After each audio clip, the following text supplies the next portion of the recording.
दोस्तों, अगर आप भी रोहित शर्मा को महान कप्तान मानते हैं तो हमारी इस वीडियो को लाइक जरूर कीजिएगा।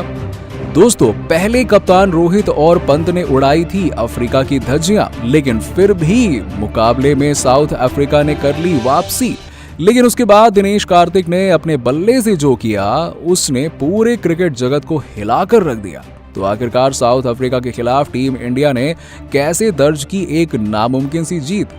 इस रोंगटे खड़े कर देने वाले मुकाबले में कप्तान रोहित से लेकर विराट और बाकियों का कैसा रहा प्रदर्शन, सब कुछ बताएंगे और दिखाएंगे भी आपको। साथ ही साथ मुकाबले की पूरी हाईलाइट भी हम आपको बताएंगे। लेकिन उससे पहले आप सभी को क्या लगता है कि विराट, रोहित, सूर्या में खतरनाक बल्लेबाज कौन है?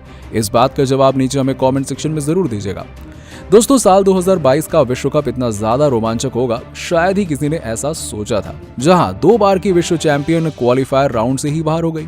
उसके बाद आयरलैंड की टीम ने इंग्लैंड को हरा दिया और पाकिस्तान जिम्बाब्वे से हार गया। और वहीं सांस रोक देने वाले मुकाबले में जहां रोमांचक मुकाबले में भारत ने पाकिस्तान को हराया, तो रोंगटे खड़े कर देने वाले मुकाबले में 1 रन से जीत गया जिम्बाब्वे पाकिस्तान से। कुछ ऐसा ही मैच भारत और साउथ अफ्रीका के बीच में देखने को मिला, जी हाँ, जिसमें रोमांच की ऐसी पटकथा लिखी कि जिसे पूरी दुनिया भर के क्रिकेट प्रशंसक भूल नहीं पाएंगे। दरअसल इस मैच में साउथ अफ्रीका ने हमें 225 रनों का एक विशालकाय लक्ष्य दिया। दोस्तों, क्विंटन डिकॉक और एडम मार्करम ने हमारे गेंदबाजों की जमकर धज्जियां उड़ाई और भारत की तरफ से एकमात्र भुवनेश्वर कुमार ही थे जिन्होंने अपने 4 ओवर में केवल 25 रन दिए और 2 बल्लेबाजों को पवेलियन की राह दिखाई थी।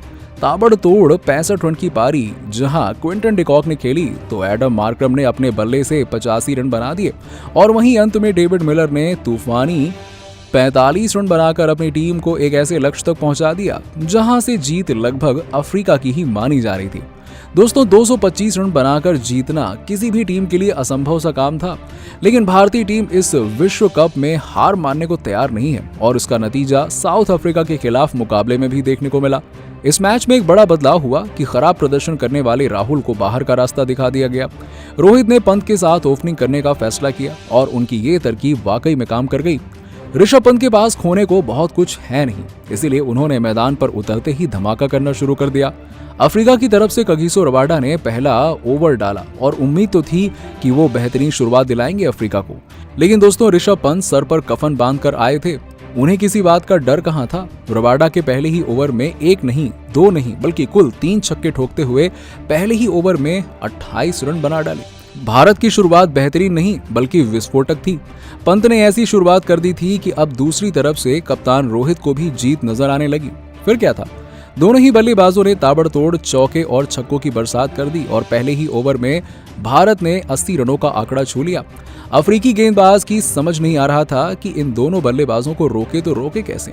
हालांकि केवल 19 गेंदों में 50 रनों की विध्वंसक पारी खेलकर ऋषभ पंत आउट जरूर हो गए, लेकिन उन्होंने 5 छक्के लगाकर अपने गेंदबाजों की धज्जियां उड़ा दी। अब मैदान पर किंग कोहली ने एंट्री मार ली थी और कप्तान रोहित के साथ उन्होंने भारत को जीत दिलाने का जिम्मा उठा लिया और दोनों ही बल्लेबाजों ने भारत को 14 ओवरों के बाद 140 रन के पार पहुंचा दिया। जहां रोहित ने धमाकेदार शतक लगाया तो वहीं विराट ने भी उनका बखूबी साथ निभाया था। लेकिन दोस्तों, जीत अभी भी दूर थी। रोहित ने 30 गेंदों में 65 रनों की पारी जरूर खेली, लेकिन वो एनरिक नोजिया की गेंद पर बड़ा शॉट लगाने के चक्कर में कैच आउट हो गए। अब विराट का साथ निभाने मैदान पर आ चुके थे सूर्या और दोस्तों, हमेशा बल्ले से कोहराम मचाने वाले सूर्या इस मैच में कुछ खास नहीं कर पाए। तबरेज शम्सी की गेंद पर छक्का लगाने के प्रयास में वो बाउंड्री पर एडम मार्करम को कैच थमा बैठे। अब विराट के साथ हार्दिक पांड्या थे, दोनों ने ताबड़तोड़ बल्लेबाजी करनी शुरू कर दी। 18वें ओवर में जहां विराट ने धमाकेदार शतक लगा दिया और वहीं भारत भी 180 रनों के पार पहुंच गया। लेकिन दोस्तों, अभी 2 ओवरों में 45 रनों की दरकार थी। 19वां ओवर करने आए थे एनरिक नोकिया और उनकी गेंद पर बड़ा शॉट लगाना बेहद मुश्किल था, लेकिन फिर भी हार्दिक ने पहली 2 गेंदों पर ही 2 छक्के लगा दिए और इसके बाद उन्होंने सिंगल लिया और विराट कोहली को स्ट्राइक दे दी। इसके बाद विराट ने अगली गेंद पर खूबसूरत कवर ड्राइव लगाया जो सीधे चौके के लिए चली गई और अगली गेंद पर भी विराट स्ट्रेट ड्राइव लगाकर खतरनाक तरीके से बल्लेबाजी कर रहे थे और उन्होंने चौका लगा दिया। आखिरी गेंद पर उन्होंने सिंगल लिया और स्ट्राइक अपने पास रख ली। अब 19वें ओवर में 22 रन तो आ गए, लेकिन भारत को आखिरी ओवर में जीत के लिए 23 रनों की दरकार थी। 23 रन कम नहीं होते हैं। आखिरी ओवर करने आए थे कगिसो रबाडा और दोस्तों, उन्होंने पहली ही गेंद पर विराट कोहली को एलबीडब्ल्यू आउट कर दिया। अब यहां से सभी भारतीय फैंस ने सोच लिया था कि भारत तो मैच हार गया, लेकिन अभी दिनेश कार्तिक का आना बाकी है। दोस्तों, कार्तिक ने आते ही रबाडा की अगली गेंद पर चौका लगा दिया और अब 4 गेंदों में भारत को जीत के लिए चाहिए थे 19 रन। अगली गेंद रबाडा ने डाली थी, लेकिन अभी भी 4 गेंदों में 18 रनों की दरकार थी। कार्तिक ने तीसरी गेंद पर छक्का लगा दिया एक्स्ट्रा कवर के ऊपर से। जैसे ही कार्तिक ने छक्का लगाया, विराट कोहली का रिएक्शन वाकई में देखने लायक था। अब भारत को 3 गेंदों में 12 रनों की दरकार थी।